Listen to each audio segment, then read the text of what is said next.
연구 볼 거예요. 발달 연구를 보면요. 발달 연구는 이거 조금 이제 앞서서 사례 연구도 쭉 발달적 측면 종단적으로 보면 좋다라고 그랬어요. 근데 발달 연구는 크게 나누면은 정말 그 시간이 변함에 따라서 어떻게 변하느냐 이걸 추적하고 보고 싶은 거죠. 시간이 변화. 그러면 이거 목적은 뭐냐? 발달의 경향성, 속도, 뭐 유형, 한계, 성장과 발달 여러 가지 요인들을 있어요. 아이들이 자라서 신체 발달이 어떻게 되냐 추적해 볼 수도 있고요. 그러니까 이런 것들이 발달 연구인데 발달 연구 방법은 횡단 연구와 종단 연구 이걸 섞는 방법이 있어요. 자, 발달 연구. 그래서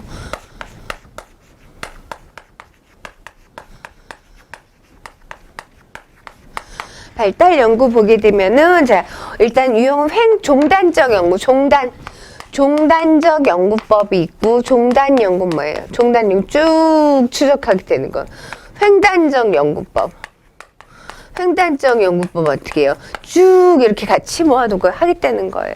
종단 연구 쭉 그러니까는 시간이 많이 걸리니까 경제가 부장됐죠. 경제성이 떨어지죠. 경제성 떨어지고 그리고 중간에 피검사에 탈락하면 이런 것들이 문제가 될 수 있는 거죠.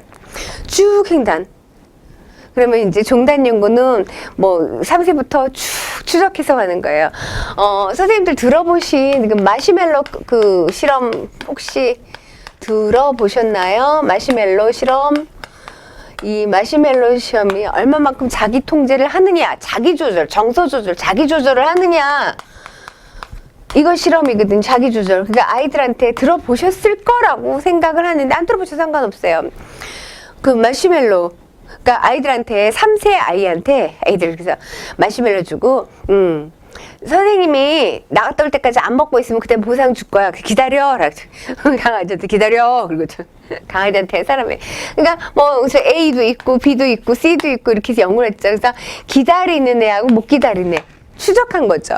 이게 못 참았어. 먹어버린 애가 있고 선생님이 먹지 말며 갔다 오면 보상을 2개 준다 그래서 참는 애가 있어요.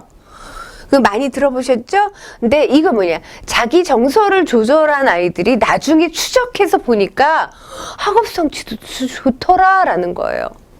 이 연구가 1960년대 계속 추적해서 나중에 2011년에 한번 중년이 된 3살이었는데 30년이 중년이 된 그 사람들을 추적했어요. 그랬더니 실제적 연구 결과 그랬더니 참았던 한 30% 정도 참았다 그래요. 그들이 굉장히 안정적으로 잘 살고 있었고 못 참았던 사람들이 조금 더 이제 안 좋은 삶을 살았다라고.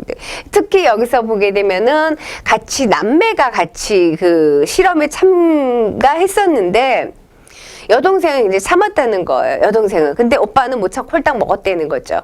그래서 몇십 년을 추적을 해봤더니 여동생은 정말 자기 통제 잘하고 열심히 공부해서 이제 대학교 교수가 되어 있었고 오빠는 조금 이렇게 좀 안 좋은 삶을 살 때 연구 결과가 실제적으로 증명된 것이 있는데 그러니까 처음에 이 실험이 나오고 교수 계속 어떨까 하고 관찰을 해서 본 거죠. 단순하게 뭐 그때 참았으니까 잘할 것이다가 아니라 더 큰 거 있죠. 그래서 종단 연구법을 쓰는 거예요. 지적에서. 그래서 종단 연구라는 것은 시간 흐름에 따라 특정 대상을 쭉 추적해서 연구하는 방법이 뭐다? 종단 연구예요.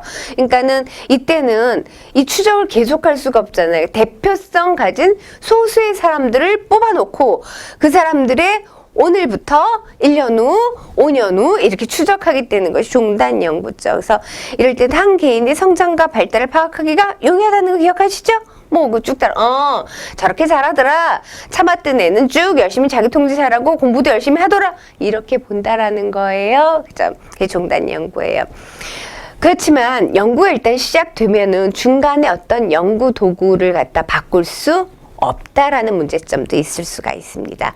장점 보면은 쭉 해서 한 개인의 변화를 볼 수가 있다라는 거. 그러니까 이게 뭐 고인숙이 혼자의 변화가 아니라 그걸 추적하면서 어떻게 변화된다라는 거 이런 것들. 피아제가 말한 인지발달 이론, 지금 모르셔도 괜찮습니다. 거기서 피아제도 자기 아이들을 관찰해서 연구해요. 만약에 아이를 관찰했으니까 이것도 종단 연구법이 되겠죠. 이제. 동일한 대상을 연구하기 때문에 개인의 집단 성장 변화 형태를 잘 알아볼 수가 있어요. 그러니까 성장 초기하고 후기의 인과관계를 쭉 추적하니까 밝히고 싶다 이런 주제는 용이한데 단점 뭐 있어요? 중간에 누구 탈락해버리면 할 수가 없죠. 그래서 너무 오랫동안 지금 말이 그렇지 뭐 몇십 년 전에 했던 걸 갖다가 쭉 추적해서 30 몇 년이 지나서 45살 거의 40년 지나서 추적 다시 연구한다는 게 쉽겠어요? 쉽지 않죠. 그죠? 이런 것들. 근데 단순히 종단을 1년이 아니지 이런 기간들 동안에서 연구하는 거죠. 너무 많은 시간, 노력, 경비가 든다. 그래서 단점 B에 이렇게 썼어요. 표집된 연구 대상 중탈하면은 혹은 오랜 시간 흐름에 따라 비교 집단과 특성이 뭐 어떻게 달라질 수도 있어요. 그죠? 그리고 검사 도구를 중단 연구학에서 처치하는 검사도 계속 반복되기 때문에 오염이 될 수 있는 것도 문제가 될 수 있습니다. 그럼 횡단 연구는 뭐냐? 쭉 가는 거예요. 그래서 여기서는 예를 들어서 뭐 5세부터 20세까지 쭉 이렇게 추적해서 연구를 한다면 여기는 어떻게 해요? 5세, 10세, 15세 이렇게 하는 걸 한꺼번에 연구하는 거예요. 횡단적이고 일정 시점에 여러 연령층 대상으로 이렇게 서 예를 들면 3세, 5세, 7세 3세 된 재호, 5세 된 성호 7세 된 영숙이 이름을 이렇게 3세, 5세, 7세 이렇게 된 거죠. 3세, 4세, 5세, 6세, 7세를 추적하는 것이 아니라 3, 5, 7을 동시에 횡단적으로 연구한다. 장점, 경비가 덜 든다. 단점, 출생 연대가 다르다는 거예요. 여기서 그렇게 해서 출생 연대가 달라서 발생하는 다른 시대적 배경이 혼합될 수가 있어요. 지금 3세, 5세, 7세라면은 출생 연도가 다 다르잖아요. 그러니까 태어난 시점이 다르기 때문에 다른 시대적 그 영향이 들어갈 수 있다라는 거. 그리고 지금 3세 특성하는 거하고 3세가 쭉 자라서 5세가 됐을 땐 다르다는 거예요. 그래서 일관성 있게 그 발달을 이해하기는 조금 어렵다라는 거. 그러면은 횡단적 단기 종단법 뭐가 있어요? 용어에서 횡단적으로 하면서 긴 장기가 아니라 단기적 종단 쓰기 때문에 그러니까 횡단적 방법, 종단적 방법을 절충하되 오랜 기간이나 짧은 기간에 종단 연구를 하겠다라는 거죠. 그래서 여기서 이렇게 쓰죠.